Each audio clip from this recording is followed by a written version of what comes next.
everybody. Thanks for listening or watching on the podcast. This is a short format episode podcast that you can listen to while you're doing your business on the pot. Or maybe you've been invited onto a military base. Oh. And you forget that normal people work at the military base. So the line is long to get in. And then when you get up there, they kind of look at your ID and make sure you're on a list. So you're going to wait another minute or so. Yeah. So while you're waiting to get cleared for national security, turn on an episode on the podcast and learn a little bit. And just wait and wait and wait and wait. And go, I have a bunch of camera equipment in my car. Is that going to be an issue? Just don't be a terrorist. Yeah. Don't be a terrorist. Don't have the same name as a terrorist either. Yeah. Yeah. I'm Katie. And I'm Liz.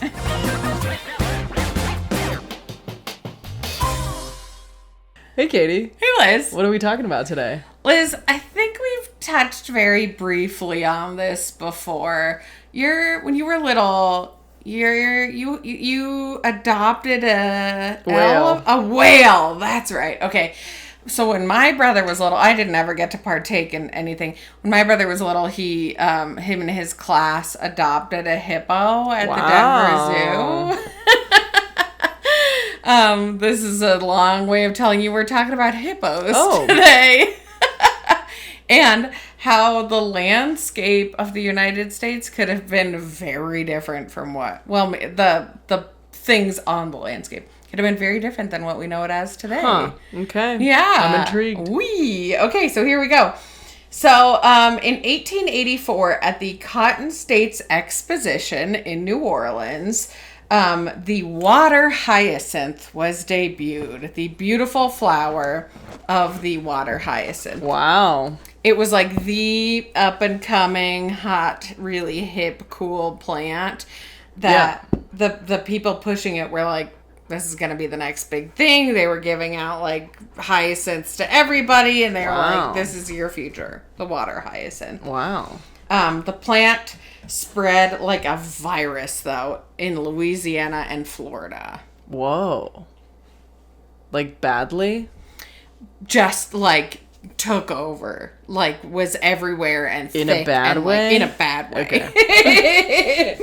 So within 20 years, it had overtaken waterways across the South, threatening long-established trade routes. We hate that. So they tried to like break the plants apart, dredge them away from the riverbanks. They soaked the blooms in gasoline and set them on fire, and it just got stronger. Whoa.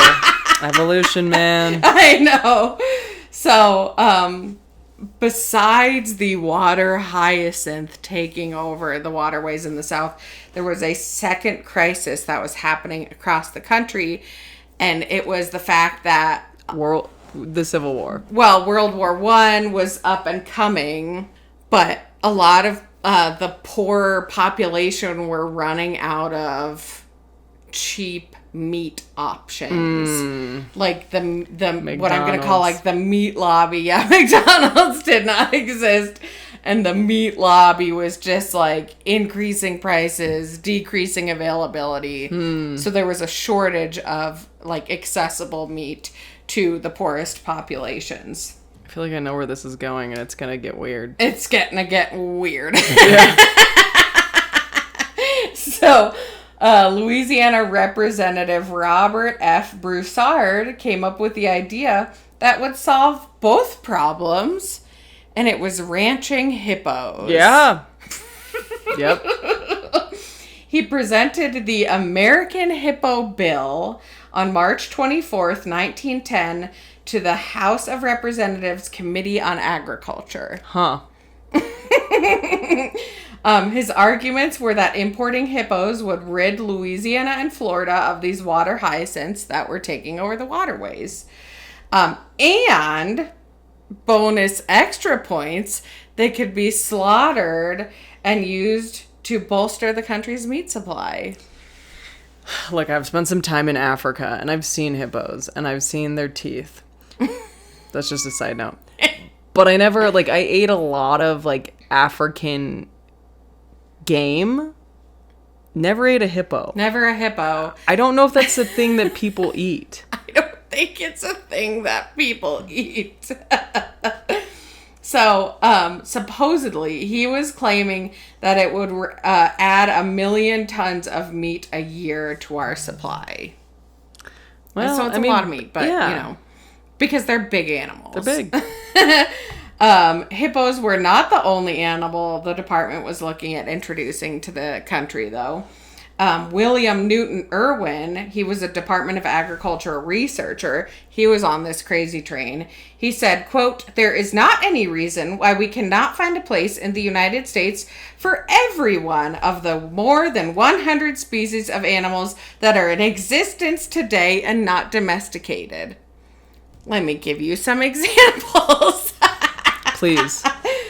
Dik-diks and other small antelopes from sub-Saharan Africa could become a mainstay on family farms. Yeah. Well, yeah, and you can eat those.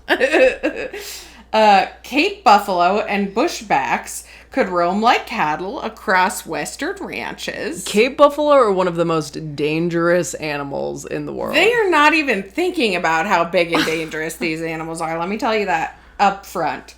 Rhinoceroses could populate barren deserts of the Southwest. Also one of the most dangerous animals in the world. Great idea! Tibetan yaks could climb the peaks of the Rocky Mountains. They could. That would. I'm down with that idea. I'm actually into that one. And Manchurian pigs could reside in frigid northern states. Let's take everybody else's animals and bring them to us because why not, Liz? Why not? Yeah. It's the tale as old as time scenario of you introduce an invasive species to a place that it's not native in and it takes over, and then you introduce the predator to that, and then that becomes an invasive species. Yeah. Well, I mean, and that's truly exactly what they were trying to do, and I'll get into a little bit. But they were trying to do that with the water hyacinth and introducing the hippo. Yep. Okay, so Irwin claimed that hippo meat tasted like a combination of pork and beef. I believe that, actually. I do believe that. The estimated cost of implementing the hippo bill was $250,000, which is about $8 million today. Cheap in government spending. That's true. That's not a big amount. I read these headlines and article, like media things, as roasting it. However, the articles and stuff that I was using for research thought these were positive. I thought they were hilarious, so I don't think... Oh. Anyway, so the New York Times called it lake cow bacon. I mean, honestly... It's like, I don't want to eat lake cow bacon. Disgusting. I don't know. And the Daily Arizona Silver Belt said, quote, "All we have to be saved from vegetarianism is to cultivate a taste for hippopotamus, rhinoceros, camel, eland," which we didn't get into, springbok, dik-dik, giraffe, and other African animals. Well, that's all we have to do. Well, springbok and dik-dik, I assume, are no different than what, like, you're already eating in Africa, which is like impala and kudu and all of that, and it tastes very much like deer. Mm-hmm. The other ones I'm unsure of. The proponents of the idea had these theories that everything would be solved with the hippos. Look, I have on board. Details. Oh, you're on board. Yeah. Well, okay, keep going. We'll keep going. I'm curious. Yes, hippos would be easily tamed. No. Yes, they would be fenced in, living safely on 5 or 6 acre waterfront farms. I assume they need a lot more water than 5 or 6 acres. I mean, like, you got hippos at the zoos, but, like, if you're going to have a farm for, like, hippos, I think you need a lot bigger space. Yes, hippos would relish dining on water hyacinths. Probably, yeah. Probably. And the water hyacinth, this whole hypothesis was leading on the fact that the water hyacinth would be the hippo's main source of food. Sure. Yeah. There's a caveat to that, though. They've never had water hyacinths, so we have no idea. Hyacinths are 95% water by weight, so they'd basically be eating it and losing weight. Yeah. It would not nourish them. Yeah. They didn't think about that. It's like the koala problem, where they eat, what, bamboo? Bamboo? Yeah, bamboo. And there's, like, not a lot of nutritional value to the bamboo, so, like, all koalas do all day is eat bamboo because they don't have the energy to do anything else. But that's sleepy little bears. Yeah. Sleepy little bears. So other misgivings to their theories, the gigantic hippos would be difficult to keep from busting through fences on family farms. Yep. Hippos kill about 500 people per year. Yep. So that would be a huge threat if they It would be more. It would be a lot more than 500 people per year. Bust through those fences. It would be and a get lot into more. The public. And aquatic plants are a very small component of the hippo diet. Yeah, for sure. And the thing, so I alluded to this before. You said invasive species replacing invasive species. Hippos poop a lot.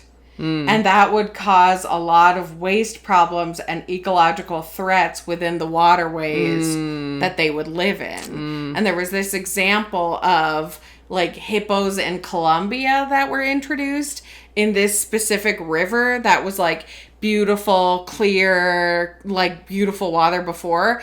They poop so much, algae forms, and then it's just like mud, disgusting dirt water. I didn't realize there were hippos in Colombia.